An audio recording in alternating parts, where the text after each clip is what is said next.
Nah, baru-baru ini juga kan ada kabar nih terkait efisiensi anggaran, penghematan anggaran gitu yang memang dilakukan sama pemerintah pusat. Nah, dengan Jakarta sendiri nih gimana Mas? Apakah udah dibahas juga nih kira-kira pos mana yang dipangkas atau Jadi di diefisiensi gitu? Jakarta semua daerah juga terkena efisiensi, tetapi Jakarta karena APBD-nya kan cukup besar, jadi masih bisa ini. Karena kenapa besar? Berbeda dengan daerah-daerah lain karena memang dana bagi hasil buat Jakarta ini itu kan murni Jakarta. Oke. Dan itu memang peraturan yang mengaturnya dan itu merupakan kewenangan Jakarta. Maka pemotongan yang dilakukan oleh pemerintah pusat dalam rangka efisiensi tentunya kami terima. Dan saya juga bukan hanya karena pemotongan itu, saya akan melakukan sendiri. Contoh, pasti pemirsa tidak percaya bahwa di Jakarta itu dana untuk snack di semua dinas OPD dan macam-macam ya se-Jakarta inilah 750 juta miliar. Bagi saya pribadi itu bukan sesuatu kabar yang menggembirakan. Karena makan snack bukan menjadi kurus malah gemuk. Jadi artinya apa, saya akan potong. Nggak ada efisiensi yang harus dilakukan oleh pemerintah itu ada, pasti saya potong. Karena ya hal-hal yang tidak rasional ya harus. Yang seperti itu kita alihkan sepenuhnya untuk masyarakat yang di bawah. Kartu Jakarta Pintar yang sekarang ini menjadi isu utama di Jakarta itu kartu Jakarta Pintar yang terima dulu di era pemerintahan Pak Anies terakhir itu 520.000 orang. Tiba-tiba hanya separuh. Separuhnya nggak tahu kemana-mana lah. Ya. Dan itulah yang kemudian akan saya lakukan pembenahan. Mudah-mudahan itu dalam waktu ya sebulan selesai. Oke. Nah, sekarang ini masih ada kaitannya sih sama pemangkasan anggaran ya. Ini terkait program sekolah swasta gratis nih Mas. Kalau misalnya ada pemangkasan anggaran yang seperti itu terdampak juga apa enggak nih? Jadi sekolah itu kan dikelola oleh Dinas Pendidikan. Dan sekolah gratis untuk negeri semuanya sudah gratis. Untuk swasta pun tidak langsung semua gratis. Oke. Karena Jakarta ini kan berbeda dengan daerah-daerah lain. Banyak sekolah-sekolah swasta yang sudah internasional, yang excellent lah, yang udah nggak perlu untuk digratiskan aja sudah sangat mampu. Yang seperti itu nggak perlu digratiskan. Tetapi memang banyak daerah-daerah di Jakarta yang orang tidak tahu, satu kecamatan itu bahkan ada yang tidak ada SLTA-nya. Nah untuk itu yang seperti itu tentunya kewajiban pemerintah dalam ini pemerintah Jakarta untuk menyediakan. Termasuk di dalamnya adalah memberi kemudahan yang namanya KJP yang saya sebutkan, termasuk KJMU, Kartu Jakarta Mahasiswa Unggul. Kalau dulu kan kontraknya setiap tahun, sekarang saya bilang enggak lah.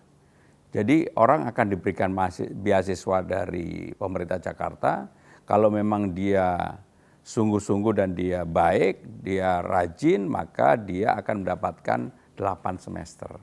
Itu jaminan seseorang untuk menjadi lulus. Dan kebanyakan dari data yang ada, semua yang dapat KJMU itu rata-rata memang anak pintar. Nah yang seperti itu yang paling penting adalah sistem rekrutmennya transparan, terbuka, merit sistemnya ada, meritokrasinya ada, dan itu akan saya lakukan. Jadi saya selama ini dalam bekerja memang bukan bersifat perseorangan, tetapi lebih membangun sistem. Maka bagi ASN yang ada di Jakarta, nggak usah khawatir, saya tidak akan membawa orang dari mana-mana. Saya percaya dengan ASN Jakarta dan saya akan bekerja bersama-sama dengan ASN Jakarta untuk memajukan Jakarta. Oke. Nah kita lihat Jakarta nih yang banyak apartemen-apartemen, gedung-gedung yang mewah yang mungkin baru dibangun gitu kan Mas ya. Sedangkan kalau kita ngelihat ironinya banyak juga tadi yang disebutkan sama Mas Pram gitu daerah-daerah yang banyak sekali masyarakat masih ditinggal daerah-daerah kumuh. Nah, kebijakan konkret dari Mas Pram dalam mengatasi ketimpangan hal seperti ini gimana Mas? Jadi sejak zaman Pak Ahok itu kan ada keinginan untuk mendirikan rusun di atas pasar yang baru jadi di atas Pasar Rebo. Problem utamanya ketika memindahkan di atas pasar itu pedagangnya negosiasinya terlalu lama, 3 tahun baru selesai. Kepemimpinan Pak Ahok selesai, akhirnya baru Pasar Rebo untuk bangun rumah susunnya kan baru bisa diselesaikan. Problem utamanya memindahkan pedagang pasar tadi. Sementara di era Mas Anies sudah ada yang namanya DP 0% yang semangatnya baik.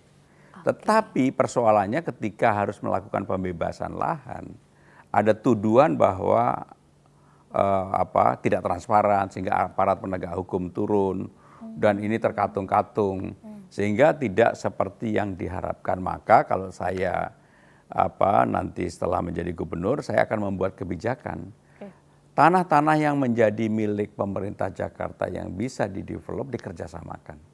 Contohnya sekolahan, kantor kecamatan, kantor desa, puskesmas. Itu sangat mungkin dilakukan kalau luas areanya lebih dari 5.000 meter square. Saya akan kasih dua contoh aja. Di daerah Cilincing banyak sekali kantor-kantor kecamatan itu, bahkan kantor desa yang luasnya lebih dari 1 hektar. Nah, karena lebih dari 1 hektar, kantor kecamatan itu rata-rata jam 2 tutup, padahal masyarakat memerlukan hunian, maka lebih baik gimana kalau lantai 1, 2, 3 tetap menjadi kantor kecamatan, dibuat bagus, luxury, semua fasilitasnya disiapkan. Lantai misalnya lah, ini contoh aja, 4-5-nya menjadi co-working space, supaya Gen Z, Gen milenial ini bisa, lantai 6 dan seterusnya ke atas menjadi hunian. Karena tempatnya itu adalah tempat yang bukan premium, maka yang menempati adalah menengah ke bawah. Rumah susunnya juga yang akan kita bangun adalah rumah susun untuk menengah ke bawah. Tetapi di Blok S ada 1,2 hektar SD yang muridnya sekarang tinggal 120-an orang. Jam 2 sore udah tutup. Kenapa nggak kemudian lantai 1, 2, 3 tetap kita bangun sekolah? Ini sekolah SD. Bukan lagi SD tetapi SD plus SMP atau mungkin bahkan SMA. Kita buatkan lapangan basket, lapangan voli, olahraga yang mencukupi 1, 2, 3, 4, 5-nya co-working space. 5 ke atas menjadi hunian yang premium. Karena tempatnya di Blok S, nggak terlalu jauh dengan SCBD. Wow, okay. Dan kemudian karena di situ juga ada tanah Jakpro 8.000 square, maka selain ke atas tadi, ke bawahnya kita buat valet parking. Jadi valet parkingnya di situ, di pojokan Senopati, tanah Jakpro yang 8.000, saya akan buat juga untuk valet parking. Kalau valet parkingnya sudah selesai dua-duanya, maka gubernur akan mengeluarkan pergub melarang semua restoran yang tidak punya tempat parkir, nggak boleh parkir di jalan. Baik itu Gunawarman maupun di Senopati. Pasti Gunawarman, Senopati jadi tempat baru yang menjadi orang untuk ngumpul. Semuanya parkir di valet parking, pedestriannya dibagusin, orang jalan sambil ngeceng kiri kanan, ya monggo-monggo aja. Ya. Tetapi dengan demikian Senopati, Gunawarman nggak tempat macet lagi. Kalau restoran buka aja, silakan buka. Tapi kamu bertanggung jawab, harus punya tempat untuk parking sendiri. Gitu. Oke, karena kalau jadi gini, intinya itulah yang cara saya bagaimana untuk supaya gairah melakukan investasi di properti ini timbul kembali. Karena sekarang ini dua sektor yang benar-benar terpukul. Yang satu otomotif, yang kedua adalah properti. Demandnya itu turun banget. Kemampuan masyarakat ya memang bukan di era sekarang, dari era sebelumnya itu sudah mengalami penurunan. Jadi harus ada kegairahan untuk membeli properti-properti yang kemudian harganya terjangkau bagi masyarakat. That's right, karena kalau kita ngeliat sekarang menurut survei Gen Z malas punya rumah Mas, karena harganya tuh mahal banget. Jadi saya kebetulan nonton film Home Sweet Loan. Oke, ya banyak yang relate itu. Itu kan sangat sampai dia harus putus dengan pacarnya dan sebagainya. Ya itu di film, tapi apapun itulah cerminan dari kehidupan nyata kita. Bahkan actualnya mungkin lebih dari itu.